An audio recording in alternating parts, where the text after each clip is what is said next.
Margaret Winters stared at the sprawling Tudor-style home that had been in her family for 3 generations.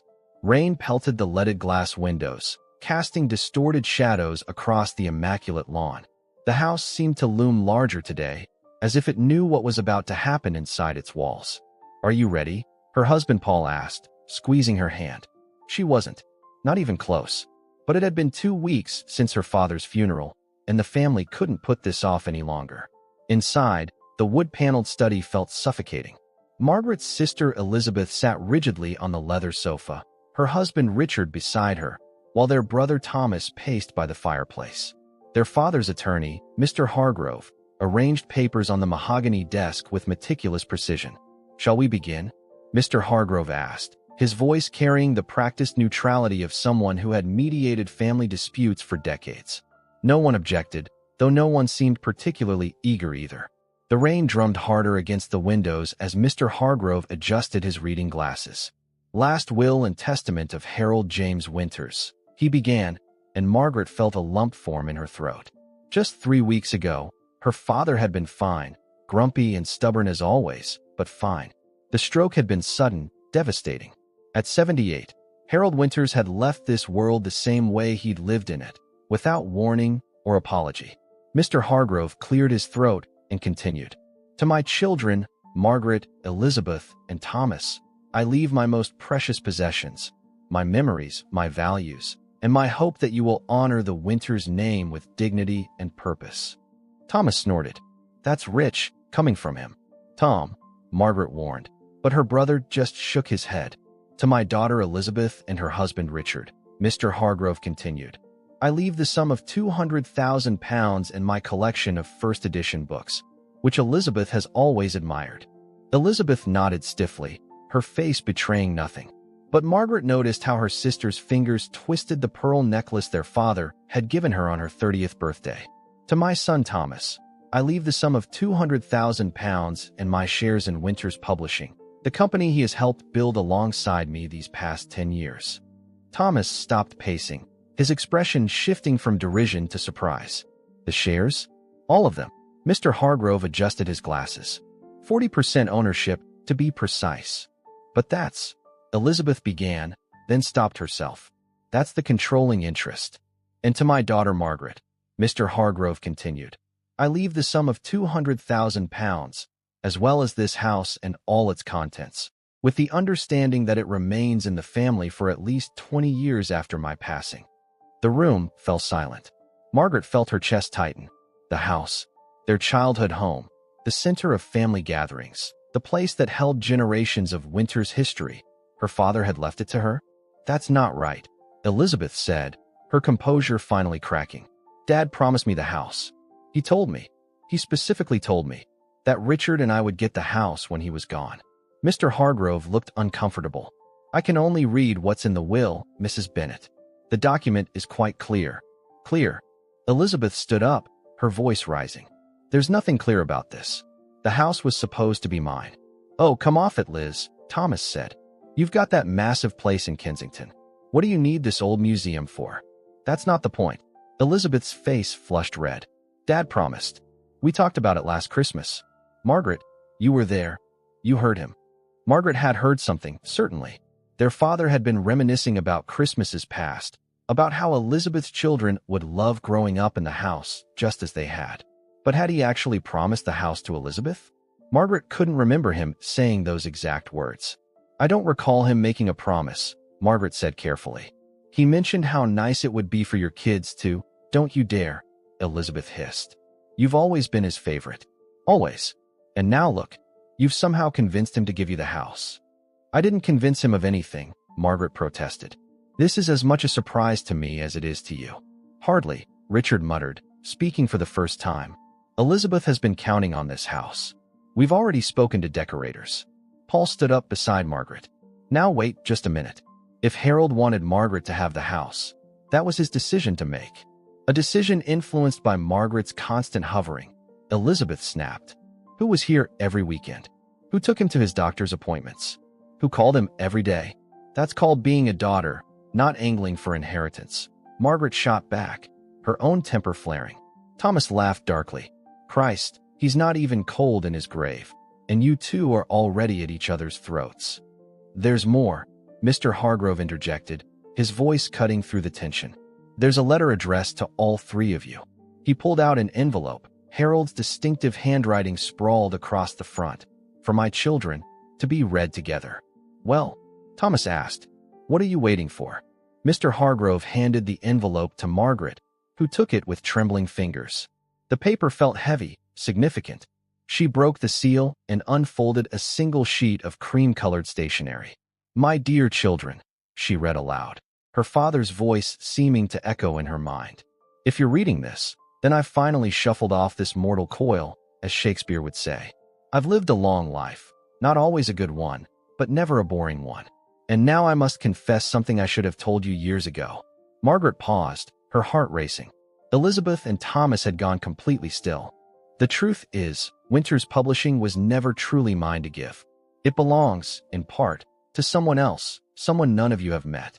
Her name is Vivian Clark, and she owns 20% of the company. I've instructed Mr. Hargrove to arrange a meeting between all of you and Vivian next week. She has something important to tell you about our family, something I was too much of a coward to say myself. I ask only that you listen, and that you remember, despite everything, we are family. All of us. With love, your father." The silence that followed was absolute. Even the rain seemed to have stopped. "Who the hell is Vivian Clark?" Thomas finally asked. Mr. Hargrove cleared his throat again. "Ms. Clark is expecting you at her home in Cornwall next Tuesday. I have the address here." "Cornwall?" Elizabeth looked bewildered. "Dad, didn't know anyone in Cornwall." But as Margaret reread the letter, a cold realization began to form in her mind. The way her father had written "our family," the emphasis on "all of us." "I think," Margaret said slowly, "that we're about to meet a sister we never knew we had." The drive to Cornwall stretched everyone's nerves to breaking point. Thomas insisted on driving, which meant Margaret and Elizabeth had to share the back seat like quarreling teenagers. Paul and Richard followed in a separate car, a decision that spoke volumes about the deteriorating family dynamics. "Did either of you know?" Thomas asked, breaking the tense silence as they passed through Devon. "About this Vivian person?" "Of course not," Elizabeth snapped, staring out the window at the passing countryside. "Do you think I'd have been planning to redecorate that house if I knew Dad had some secret love child?" "We don't know that's what she is," Margaret said, though privately she couldn't imagine what else this mysterious Vivian Clark could be. "Oh, please," Elizabeth scoffed. "Why else would Dad keep her a secret? Why else would she own part of the company?" Thomas's grip tightened on the steering wheel. "If she's his daughter, that would make her what? Our half-sister." "The question is when," Margaret mused. "When was she born? Before or after Mom?" None of them wanted to voice the obvious possibility that their father had been unfaithful to their mother. Harold and Elaine Winters had been married for 43 years before Elaine's death 5 years ago. The thought of their marriage being built on lies made Margaret's stomach churn. They arrived at the address Mr. Hargrove had provided just after noon. The cottage sat on a cliff overlooking the sea, its whitewashed walls gleaming in the sunlight.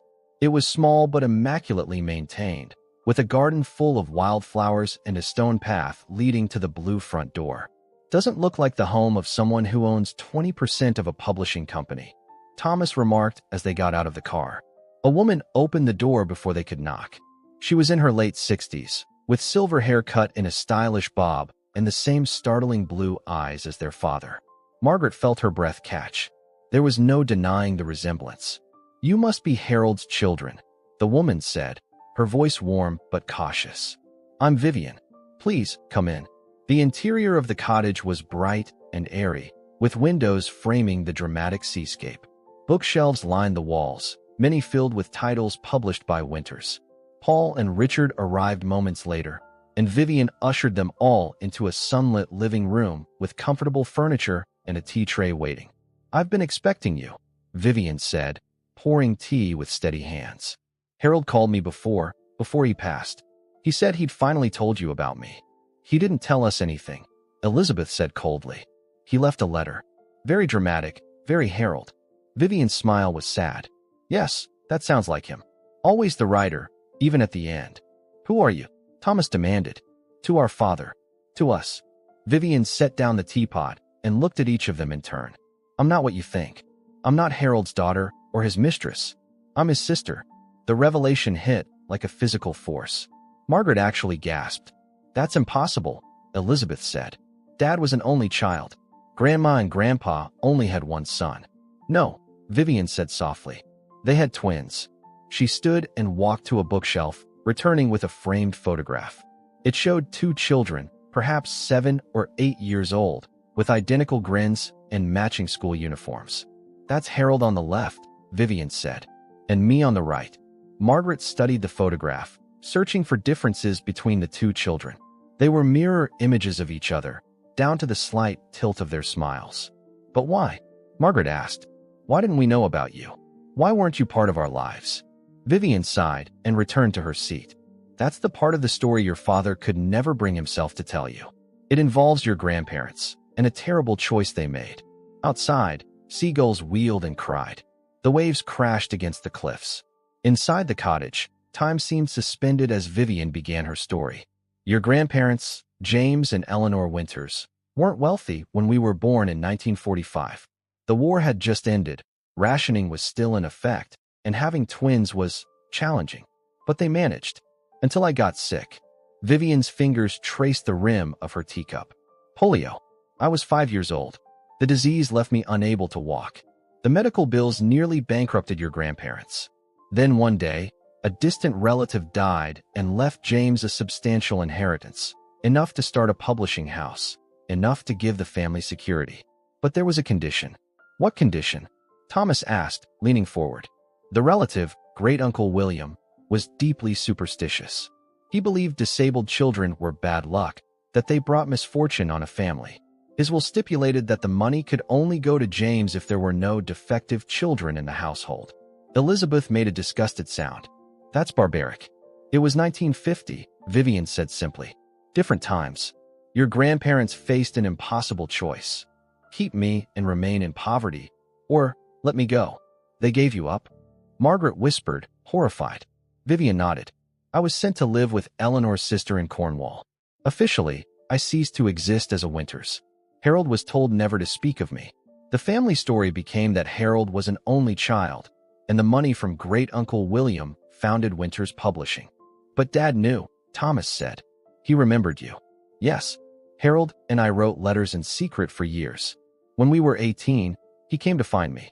We remained close throughout our lives, though always in secret. When he started the company, he made sure I had shares, my rightful inheritance, he called it. Your mother knew about me, but she agreed to keep Harold's secret out of respect for your grandparents while they were alive." Margaret felt dizzy with this rewriting of her family history. "So all those business trips to Cornwall. Somewhere to see me?" "Yes," Vivian confirmed. "After your mother died, he came more often. We talked about telling you all many times, but Harold worried it would tarnish your image of your grandparents. He couldn't bear that. So why now?" Elizabeth asked, her initial hostility softened by confusion. "Why tell us after he's gone?" "Because of this," Vivian said, reaching for a thick envelope on the side table. "Harold's final manuscript. He spent the last year of his life writing it, the true story of the Winters. Family, every secret, every lie, every truth he never had the courage to speak aloud. He wanted you to have it, all of you. And he wanted me to meet you, finally, to be acknowledged as part of the family." She handed the envelope to Margaret, who took it with trembling hands. "There's more," Vivian continued, her voice gentle but firm. "Harold revised his will before he died. The shares of Winters Publishing are to be divided equally between all 4 of his siblings' children, the 3 of you, and my son, Oliver." "You have a son?" Thomas asked. "Oliver is 52, a professor of literature at Oxford. Harold was his godfather. They've known each other all along." The silence that followed was profound. Margaret tried to process everything. The aunt she never knew she had, the cousin who had been hidden, the grandfather and grandmother whose legacy was now tarnished by a terrible secret. "So the house," Elizabeth finally said. "The shares. It was all decided based on a lie. Based on a family secret," Vivian corrected gently. "One that Harold finally wanted brought into the light. I think he hoped that in death, he could correct the mistakes of the past." Margaret looked down at the manuscript in her hands. The title page read simply, "The Winters Truth, by Harold James Winters. Why didn't he just tell us himself? Thomas asked, his voice thick with emotion. Why all the secrecy, the dramatic reveals from beyond the grave? Your father was a complex man, Vivian said. Brilliant in many ways, but emotionally stunted in others. He loved you all deeply, but he was raised in a household where the most important secret was kept through lies and omission. It shaped him. In the end, he could only tell the truth through his writing. The grandfather clock in the corner chimed, startling them all. Margaret realized they'd been sitting in Vivian's cottage for over an hour, the tea gone cold, their worlds irrevocably changed. I'd like you all to stay for dinner, Vivian said. Oliver is driving down from Oxford. He wants to meet his cousins. Margaret looked at Elizabeth, then Thomas. The shock and anger that had characterized their interaction since the reading of the will had been replaced by something else. A stunned recognition of how little they had known about their own family.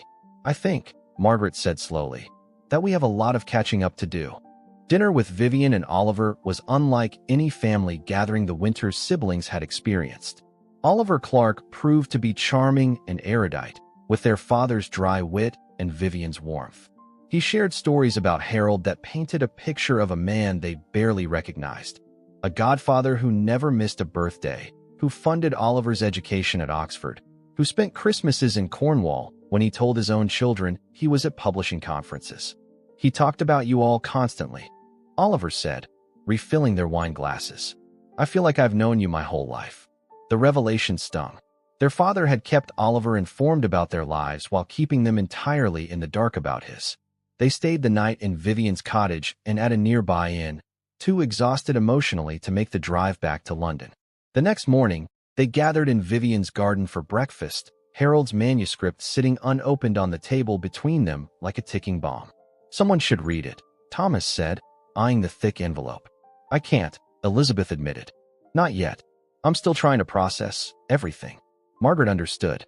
The manuscript represented the final breaking of the image they had of their father, an image already severely compromised. I'll read it, Oliver offered. I can give you all a summary. Elizabeth bristled. Why you? Because I'm not emotionally invested in Harold as a father, Oliver said simply. I knew him as Uncle Harold, my godfather. I loved him, but differently than you did. He's right, Margaret conceded. We're too close to this. So while the Winters siblings and their spouses walked along the cliff path, Oliver read Harold's manuscript. By late afternoon, when they returned windswept and emotionally drained, he was waiting for them in the living room. It's quite something, Oliver said, the manuscript neatly stacked beside him. Part confession, part family history, part apology. Just tell us what it says, Thomas said impatiently. Oliver nodded. The core of it is what Aunt Vivian already told you. The twins, the illness, the inheritance with strings attached. But there's more personal material too.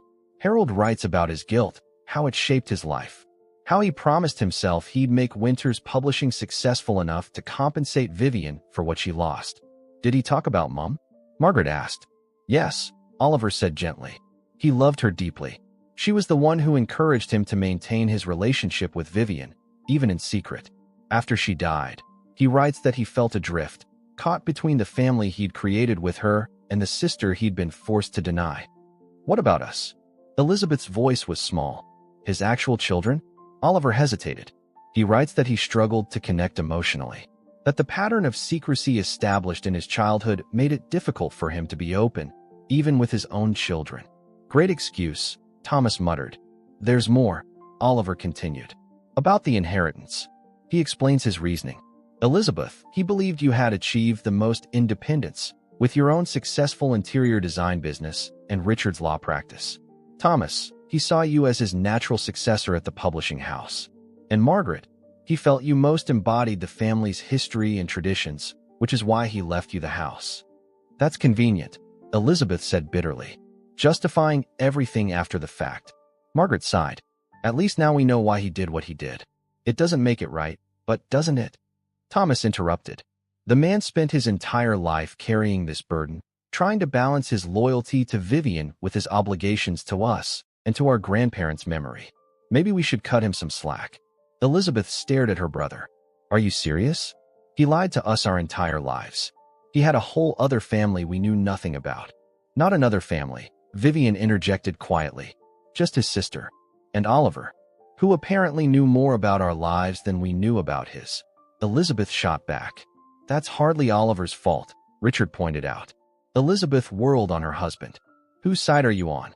The question hung in the air, suddenly making explicit what had been implicit since they'd arrived at Vivian's cottage. They were taking sides in a conflict none of them had anticipated. I'm not on anyone's side, Richard said carefully. I'm just saying we shouldn't blame Oliver for Harold's choices. I agree with Richard, Paul added. This isn't about sides. This is about understanding a complicated situation.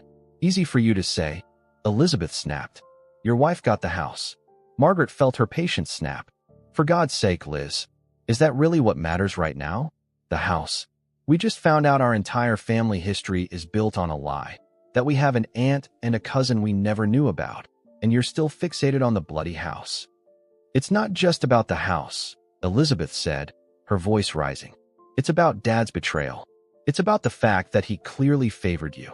The same way he favored Oliver and Vivian over his own children.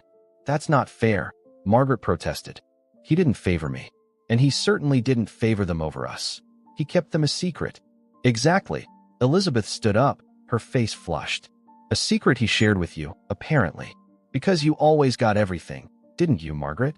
His attention, his approval, and now his house. I didn't know about Vivian and Oliver. Margaret shouted back. I'm as shocked as you are. Are you? Elizabeth's eyes narrowed. Because you don't seem shocked.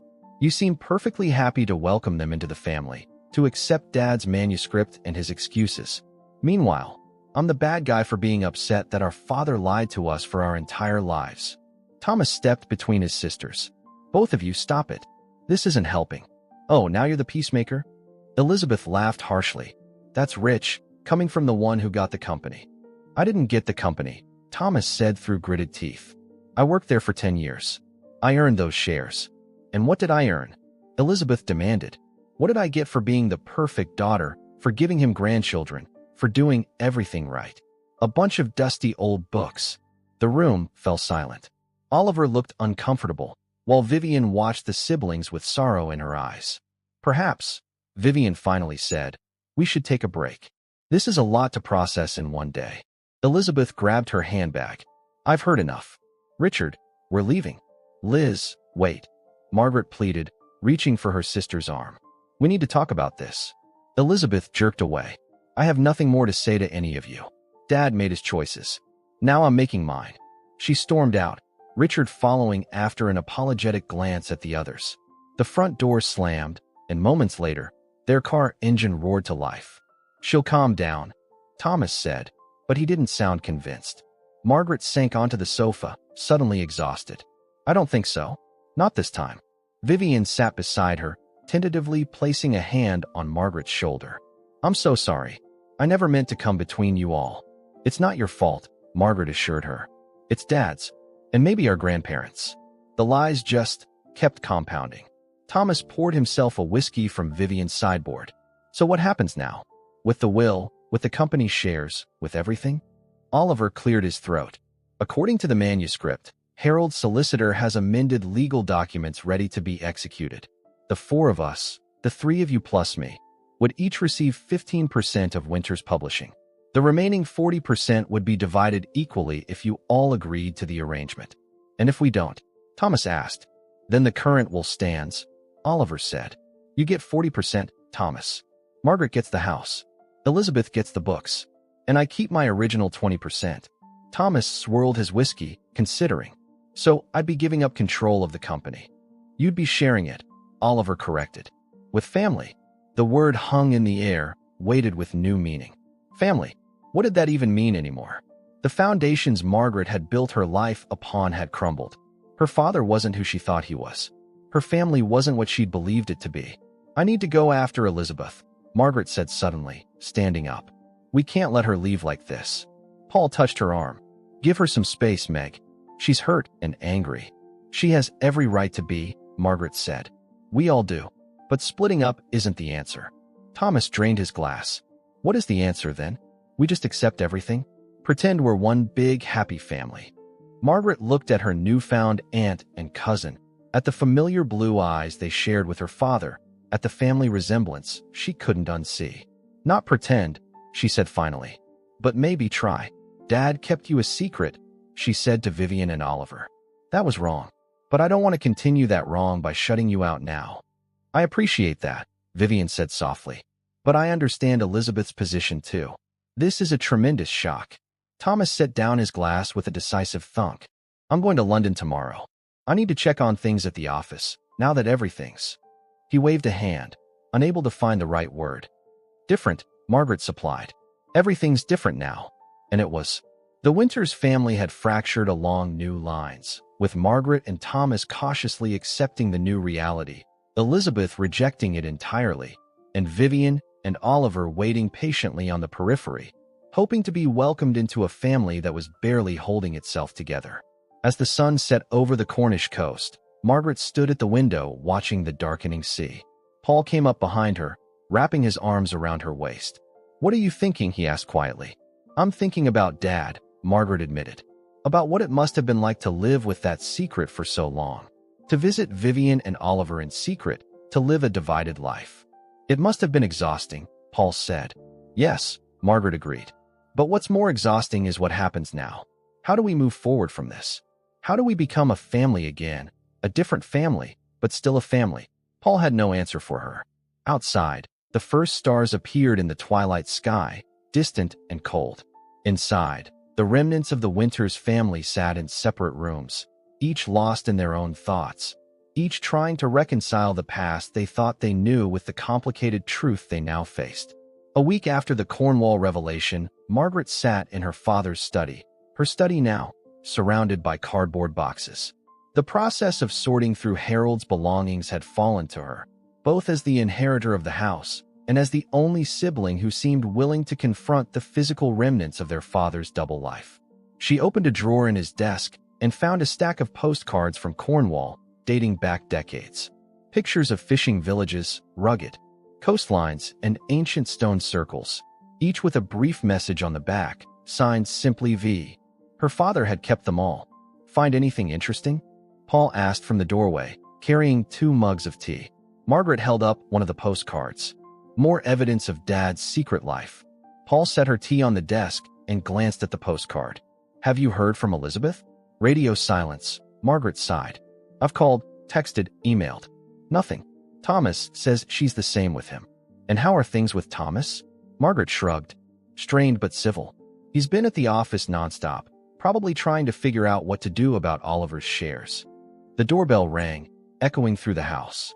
Paul went to answer it while Margaret continued sorting through her father's belongings.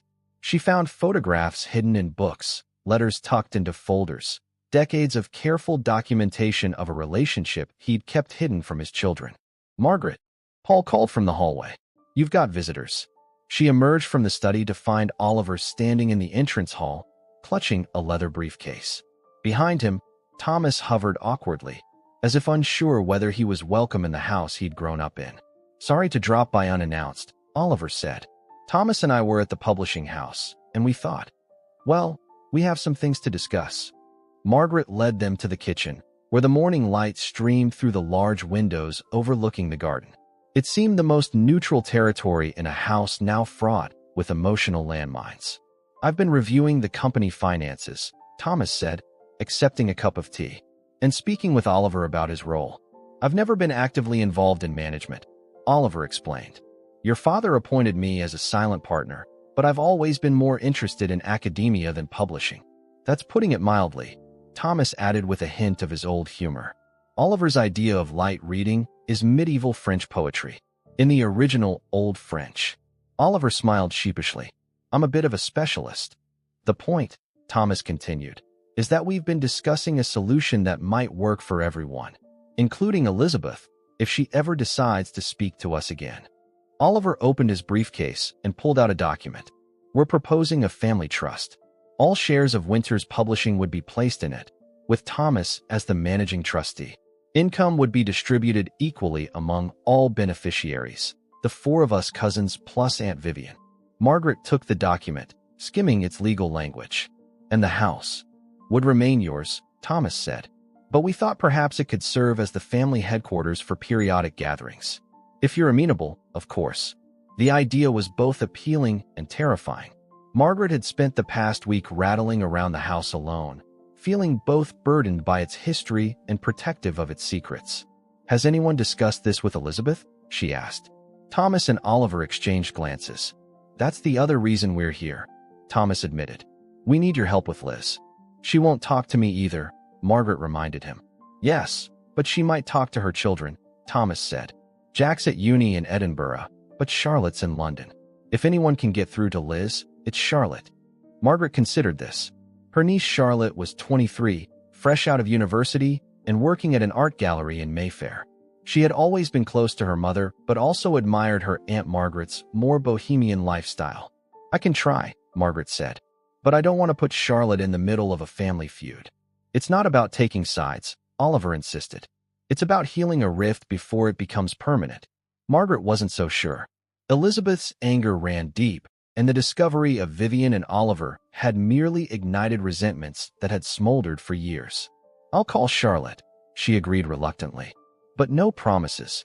Later that afternoon, Margaret met her niece at a cafe near the gallery where Charlotte worked. The young woman arrived in a flurry of activity, her dark hair pinned up haphazardly, her clothes stylishly mismatched in the way that only the young and confident could pull off. "Aunt Meg," she exclaimed, kissing Margaret's cheek before dropping into the chair opposite. "This is such a lovely surprise. I've been meaning to call, but things have been absolutely mad at the gallery. We've got this new exhibition opening, and the artist is a complete diva." "Charlotte," Margaret interrupted gently. "Has your mother told you what's been going on with the family?" Charlotte's animated expression dimmed. "Bits and pieces. She's been in a state. Dad says to give her space. But honestly, she's driving everyone mental with her brooding." "So she told you about Vivian? And Oliver? The secret aunt and cousin?" Charlotte stirred her cappuccino vigorously. "Yeah, she mentioned them. Between rants about Grandpa's betrayal and how you and Uncle Thomas are falling over yourselves to welcome these strangers into the family." Margaret winced. "It's not quite like that." "I know," Charlotte said. "Mum's being dramatic. It's a lot to process, but she's acting like you and Uncle Thomas orchestrated the whole thing." "I need your help, Charlotte. We're trying to work out a solution for the inheritance, something fair to everyone. But your mother won't even speak to us." Charlotte sighed. "What do you want me to do? Just talk to her. Help her understand that pushing us away isn't going to change what happened. We're still family." "With 2 new additions," Charlotte pointed out. "Yes," Margaret acknowledged. "And that's difficult. But cutting off all communication isn't going to make it any easier." Charlotte was quiet for a moment, stirring her coffee thoughtfully. "You know what the real problem is, don't you? It's not the house or the money. What is it then? It's that Grandpa loved someone more than her. Mum spent her whole life trying to be the perfect daughter, and now she finds out he had this whole other relationship, this whole other family, that he cared about enough to keep secret. In her mind, that means he valued them more than us." The insight struck Margaret forcefully. Of course, Elizabeth had always been the one who strived the hardest for their father's approval, who followed the traditional path he'd laid out. University, respectable career, marriage, children. The revelation that Harold had another family he protected, even at the cost of honesty with his own children, would feel like the ultimate rejection. "I never thought of it that way," Margaret admitted. "Mum would never say it outright," Charlotte said. "But that's what it comes down to. She feels betrayed, not just by Grandpa, but by you and Uncle Thomas for accepting the situation so easily." "We haven't accepted it easily," Margaret protested. "We're just trying to find a way forward." Without addressing the hurt, Charlotte pointed out, "You want Mum to sign some legal document about shares and trusts, but has anyone acknowledged how painful this is for her?" Margaret felt a rush of shame. In her efforts to be practical, to resolve the inheritance issues and incorporate Vivian and Oliver into their lives, had she glossed over Elizabeth's emotional wound? "Will you help me talk to her?" Margaret asked again, not about the trust or the inheritance, just as her sister. Charlotte hesitated. "I can try, but it needs to be on neutral ground. Not at Grandpa's house, your house now. Anywhere she wants," Margaret agreed. "And you need to be prepared for her to be angry. Really angry." "I can handle angry," Margaret said, though she wasn't entirely sure that was true. She and Elizabeth had fought plenty over the years, but never like this. never with a chasm of betrayal and resentment stretching between them. As Charlotte left for her afternoon shift at the gallery, Margaret sat alone at the cafe table, contemplating the challenge ahead.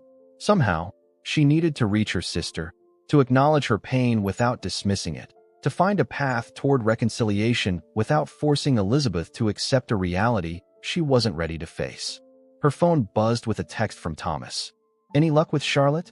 Margaret typed back. "Yes and no. I think I understand Liz better now. But fixing this won't be as simple as a family trust." Thomas replied almost immediately. "When has anything in our family ever been simple?" Margaret smiled ruefully at her phone. That, at least, was something they could all agree on. Elizabeth Bennet had chosen the orangery at Kensington Gardens for their meeting, a place sufficiently public to discourage shouting, yet private enough in its alcoves for a difficult conversation. Margaret arrived early, stomach knotted with anxiety. She ordered tea and watched raindrops trace patterns on the high glass ceiling. After Charlotte's intervention, Elizabeth had agreed to this meeting with reluctance, insisting it would be just the two of them. No Thomas, no spouses, certainly no newly discovered relatives. Margaret had readily agreed. This wasn't about the inheritance or the family trust. This was about two sisters finding their way back to each other. Elizabeth arrived precisely on time. Her presentation impeccable as always. Camel coat, pearl earrings, hair smoothed into a perfect bob. But Margaret noticed the shadows under her eyes, poorly concealed by makeup. "Thank you for coming," Margaret said as Elizabeth sat down. Elizabeth removed her gloves with deliberate care. Charlotte can be persuasive when she puts her mind to something. "She's worried about you." "We all are." Elizabeth's lips thinned. "I'm perfectly fine." The waiter approached, and Elizabeth ordered English breakfast tea with lemon. Only when he had retreated did she speak again. "I assume Thomas sent you to convince me to sign those papers for his ridiculous family trust." "Thomas didn't send me," Margaret corrected. "And I'm not here about the trust." Elizabeth raised an eyebrow. "No? Then why are we here?" "Because you're my sister, and I miss you." The simple statement seemed to catch Elizabeth off guard. She looked away, adjusting her napkin with unnecessary precision. "I've been doing a lot of thinking," Margaret continued. "About Dad, about what he did. And I realize I've been so focused on trying to fix the practical problems that I haven't acknowledged how deeply hurt you must be." Elizabeth's gaze snapped back to her sister. "I'm not hurt, I'm angry. There's a difference." "You can be both," Margaret said gently. "I am." The waiter returned with Elizabeth's tea, creating a momentary reprieve. Margaret watched her sister add a precise amount of lemon, no sugar. Elizabeth had always been the controlled one, the planner, the perfectionist. Margaret had been the dreamer, the compromiser, the peacemaker. "Do you remember Dad's 50th birthday?" Margaret asked suddenly. Elizabeth looked confused by the change of subject. "Vaguely. Mother arranged that surprise party at the Savoy." "Yes, and you organized the guest list and the seating chart. You were only 15, but you managed it perfectly. Dad was so proud." "What's your point?" "My point is that you've always worked the hardest to please him, to be what he wanted. And now you find out that while you were doing everything right, he was hiding this whole other part of his life." Elizabeth's hand trembled slightly as she set down her teacup. "It wasn't just that he hid it. It's that he chose them over us. He chose to protect Vivian's feelings over being honest with his own children." "I don't think he saw it that way," Margaret said. "From reading his manuscript, I think he was trying to protect everyone. Vivian from feeling like the family secret, us from feeling disillusioned with our grandparents, himself from having to face his own cowardice." "How noble of him," Elizabeth said bitterly. "Not noble. Human. Deeply flawed and human." They sat in silence for a moment, the gentle murmur of other conversations flowing around them like water. "I keep thinking about all those Christmases he missed," Elizabeth finally said, her voice quieter now. "Those business trips that kept him away from family gatherings. He was with them, wasn't he? With Vivian and Oliver." Margaret nodded. "Sometimes, yes. The manuscript mentions Christmases in Cornwall. While we waited for him to call, to check in." Elizabeth's eyes glistened. "Do you know what I told the children when they asked why Grandpa wasn't there? I said he was working hard to build a company that would be their inheritance someday. And all along, he was building it for strangers too. Not strangers, Liz. His sister. His nephew. Strangers to us." Elizabeth's voice rose, drawing glances from nearby tables. She lowered it with visible effort. He could have introduced us at any time. After Grandma and Grandpa died, there was no reason to keep the secret. But he chose to keep his two families separate. What? Margaret had asked herself the same question repeatedly while reading Harold's manuscript. I think it was easier for him. He'd lived with the divide for so long. He couldn't imagine bridging it. And maybe he was afraid. Of what? Of our reaction. Of being judged for the lies. Of having to face the fact that he'd been complicit in something wrong. Elizabeth stared into her teacup. I gave the eulogy at his funeral. I stood there and talked about his integrity. His commitment to family. And it was all a lie. Not all of it, Margaret said. He did love us. He was committed to us. He just failed us in this one significant way. One significant way. Elizabeth repeated incredulously. That's rather an understatement. Fair enough, Margaret conceded. But the question is, what now? Do we let Dad's failures define our relationship with each other? Do we let his secret tear apart what remains of our family? Elizabeth's jaw tightened. That's easy for you to say. You got the house. Thomas got the company. All I got was the realization that our father was a liar. The house and the company don't matter, Margaret insisted. And if you want the house, take it. I'll sign it over today. Elizabeth looked startled. What? I mean it. If owning the house would make you feel better, it's yours. I don't want it if it comes between us. You can't just give away a house. Why not? It's just a building, Liz. A building full of memories, some good, some now tainted. But you're my sister. That matters more. Elizabeth studied Margaret's face, searching for insincerity and finding none. I don't want your house, she finally said. That's not what this is about. I know, Margaret said softly. It's about feeling betrayed. By Dad, and maybe by me and Thomas too, for seemingly accepting Vivian and Oliver so easily. You both just welcome them, like they've always been part of the family. We're trying to respect Dad's final wishes, Margaret explained, and to right a wrong that's existed for decades. Vivian was cast out of her family through no fault of her own. Oliver grew up without the Winters name because of a decision made by our grandparents before any of us were born. So we're supposed to make up for everyone else's mistakes? Take in these people we don't know and pretend we're one big happy family. Margaret reached across the table and, after a moment's hesitation, covered her sister's hand with her own. No one's asking you to pretend anything. Just to consider that maybe, in all this mess, there's a possibility for something good to emerge. A chance to know people who share our blood, our history. Elizabeth didn't pull her hand away, which Margaret counted as progress. I don't know if I can do that. You don't have to decide now, Margaret assured her. Take your time. But please, don't shut me and Thomas out while you're figuring it out. We're still your siblings. That hasn't changed. Elizabeth was quiet for a long moment.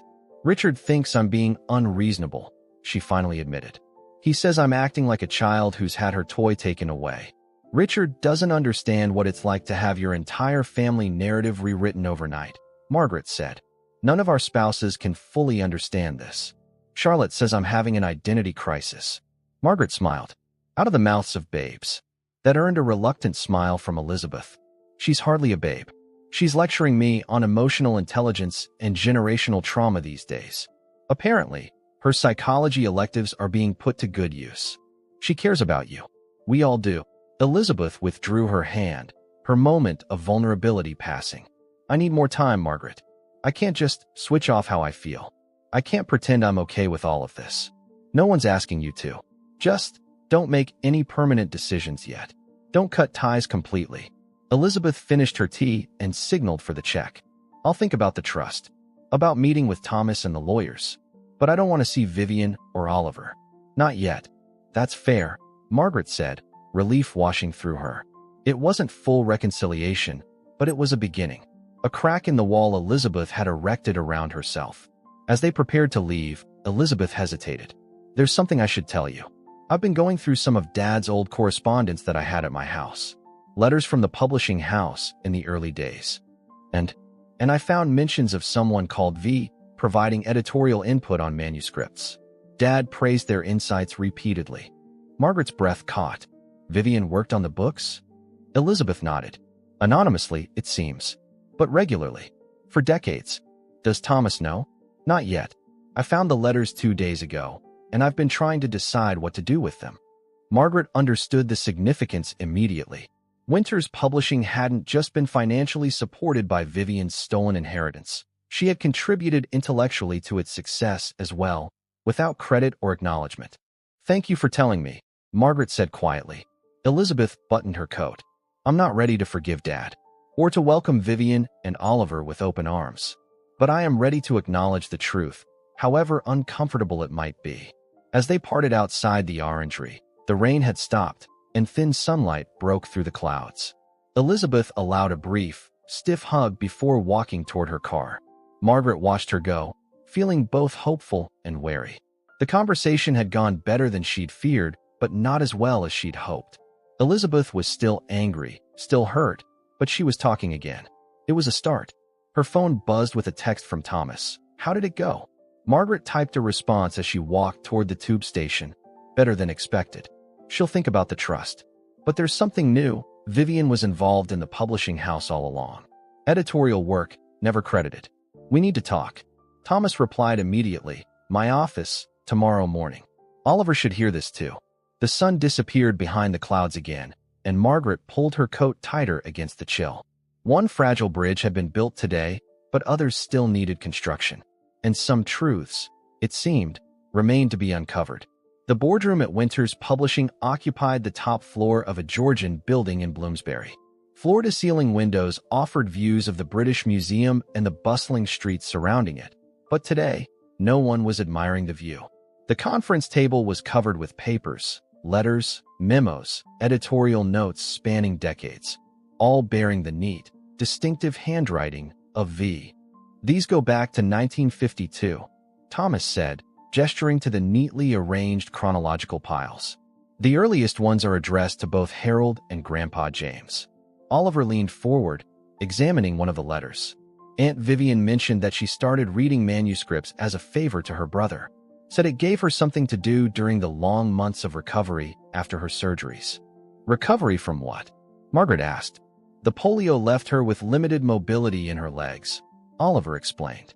"She had multiple operations throughout her teens and 20s. Reading was her escape, and eventually, her expertise." Margaret picked up one of the later letters, dating from the 1980s. In it, V provided detailed criticism of a manuscript that would later become one of Winters Publishing's most successful novels.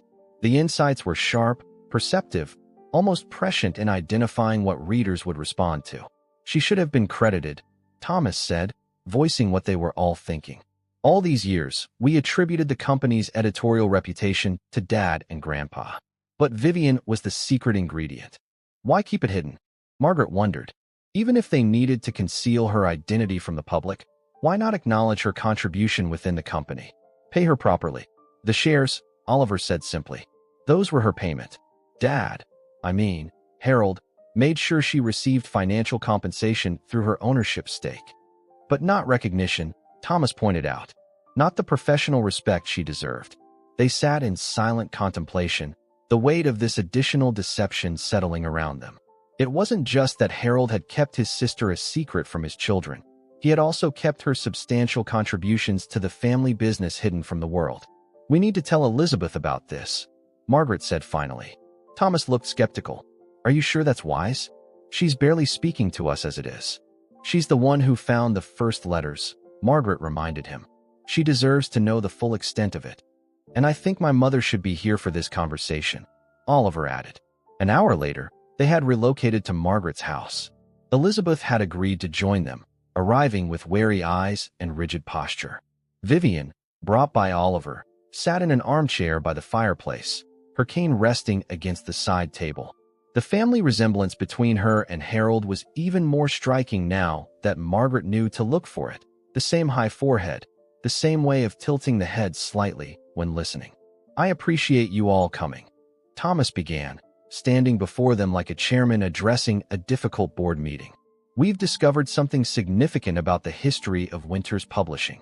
He explained what they had found: decades of editorial contribution from Vivian, uncredited and largely unknown except to Harold and, presumably, their father James before him. "Is this true?" Elizabeth asked, addressing Vivian directly for the first time. "You worked for the company? All those years?" Vivian nodded. It started as a favor to Harold. He would send me manuscripts, ask my opinion. I had studied literature at a local college in Cornwall, and I had rather a lot of time for reading. But it became more than that, Thomas pressed. These notes, they're not casual readings. They're professional editorial assessments. Detailed, insightful work that shaped our publishing list for decades. Harold valued my opinion, Vivian said simply. And yes, over time, it became more structured. He would send me everything Winters was considering for publication. I would read, make notes, send them back. He didn't always take my advice, but he always considered it. Why didn't you ask for recognition? Elizabeth's voice held a challenge. Vivian met her gaze steadily. At first, it was impossible. I couldn't be publicly associated with the Winters name. That was the condition of your grandfather's inheritance. Later, it became habit, I suppose. The secrecy was so ingrained, and I didn't need recognition. I had my academic career, my own identity. But you contributed to building a company that became our inheritance, Elizabeth insisted. A company that has supported 3 generations of our family. I didn't do it for money or recognition, Vivian said. I did it because Harold asked, and because I loved it. Books were my window to the world when I couldn't physically move through it freely. Helping shape which books reached the public, that was a privilege.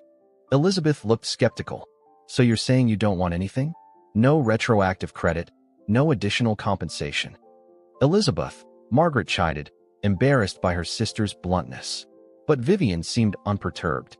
What I want, she said calmly, is what Harold wanted in the end, for his family to be whole, for the truth to be known, at least among us. The rest is details. Well, I think the details matter, Thomas said firmly. Winters Publishing was built, in part, on your work, Vivian. That should be acknowledged properly. Oliver cleared his throat. If I might make a suggestion? The company's 75th anniversary is next year. Perhaps that would be an appropriate time to recognize Vivian's contributions. A special edition of significant titles she helped shape. A scholarship in her name for editors from disadvantaged backgrounds. I think that's an excellent idea, Margaret said. She looked to her siblings. Thomas? Elizabeth? Thomas nodded immediately. It's the least we can do. All eyes turned to Elizabeth, who sat very still, her expression unreadable. Finally, she spoke. It seems I've been angry at the wrong person. I've been blaming Vivian for disrupting our family, when the real culprit was our father, and our grandparents before him. Vivian leaned forward. May I say something, Elizabeth? I've respected your need for distance these past weeks, but I'd like you to know that I never asked Harold to keep me a secret from you. In fact, after your grandparents died, I encouraged him to tell you about me. He always had a reason to wait. You were too young, then you were at university, then you were planning your wedding, then you had small children. There was always a reason to put it off. Why didn't you force the issue? Elizabeth asked. Because it wasn't my decision to make, Vivian said simply. Harold was torn between loyalty to his parents' wishes and his desire to unite his family. It was his burden to carry, his choice to make. I didn't feel I had the right to demand more than he was able to give. A heavy silence fell over the room. Margaret watched her sister closely, trying to gauge whether Vivian's words had made an impact. The family trust, Elizabeth said abruptly. The one Thomas and Oliver proposed. I'm ready to discuss it. Thomas looked surprised at the sudden shift. You are? Elizabeth nodded. If we're going to recognize Vivian's contributions to the company, then we should formalize her position and Oliver's, and all of ours, properly. No more secrets, no more unofficial arrangements. It was the closest Elizabeth had come to accepting Vivian and Oliver as part of the family. Margaret felt a surge of hope. And the house? She asked carefully. Elizabeth met her gaze. Keep it, Meg. But I think Oliver's idea of using it as a family headquarters has merit. It should be a place where all of us, the entire family, can gather. I'd like that, Margaret said softly. There's one more thing, Thomas added. Something we haven't discussed yet. He pulled a final document from his briefcase. Dad's manuscript. He wanted it published. This revelation brought fresh tension to the room. Published, Elizabeth repeated incredulously. For the public to read about our family's dirty laundry? It's actually quite good, Oliver said. Beautifully written, emotionally honest. It's a story about family secrets, yes, but also about love, loyalty, and ultimately, redemption. Publishing it would mean everyone knowing about Vivian, Margaret pointed out. About what our grandparents did. Yes, Thomas agreed. But it would also mean acknowledging a wrong that's been hidden for too long. And it would be Harold's final act of contrition, admitting his failings publicly. Elizabeth looked horrified. Absolutely not. I won't have my children reading about their great-grandparents' cruelty in some misery memoir. What if we published it under a pseudonym? Oliver suggested. Change the names, some identifying details. Presented it as fiction inspired by true events. It wouldn't fool anyone in the publishing world, Thomas pointed out. People would figure it out. Then we vote, Margaret said decisively. As a family, each of us gets an equal say. Thomas, Elizabeth, me, Oliver, and Vivian. Elizabeth frowned. That's convenient. 3 of you already want to publish it. Actually, Vivian interjected quietly, I'm not sure I do. My privacy has been precious to me for decades. The idea of becoming a public figure at my age is daunting. The admission shifted the dynamic again. Now the decision was balanced more evenly. Thomas and Oliver likely in favor, Vivian and Elizabeth opposed, Margaret still undecided. We don't have to decide today, Margaret said. Let's all read the manuscript, carefully, completely, and then discuss it again. There's no rush. Thomas reluctantly agreed. Fair enough. But the family trust, can we move forward with that? Elizabeth hesitated, then nodded. Yes, I'll sign the papers. It wasn't a full resolution of all the issues before them, but it was progress. As the meeting broke up, Margaret noticed Elizabeth approaching Vivian somewhat awkwardly. I have your letters, Elizabeth said. The ones to Dad about the books. Would you like them back? Vivian smiled. Keep them, if you'd like. Or perhaps they should go to the company archives, now that the secret is out among us. Some of your editorial insights were remarkable, Elizabeth admitted, especially on the Bennett detective series. She gave a small, self-conscious laugh. Richard and I liked those books so much we named our son after the author. Jack Bennett wasn't the author's real name, Vivian said. It was Harold's pseudonym.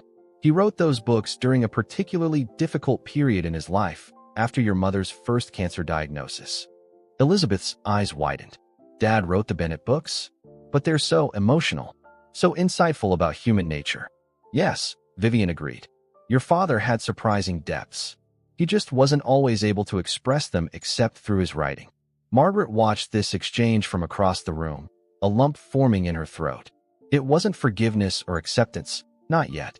But it was a beginning, a tiny crack in the wall of Elizabeth's resistance. Later, after everyone had gone, Margaret sat in her father's study, her study now, and pulled his manuscript toward her. The Winter's Truth, she read again. Such a simple title for such a complicated story. Paul found her there, staring at the first page without reading it. Heavy stuff, he asked, perching on the edge of the desk. The heaviest, Margaret agreed. But also, maybe necessary. For whom? Margaret considered the question. For all of us. Dad kept these secrets to protect people he loved from pain. But secrets have a way of causing their own kind of pain. So what happens now? Margaret closed the manuscript and looked up at her husband. Now we try to build something new. A family based on truth rather than secrets. It won't be easy, and it won't be perfect. Families never are, Paul said, squeezing her shoulder. No, Margaret agreed. But they're what we have. They're where we come from, and, in some ways, where we're going. Dad understood that, in the end. That's why he wrote this, why he wanted us to meet Vivian and Oliver. He was trying, in his flawed way, to make things right.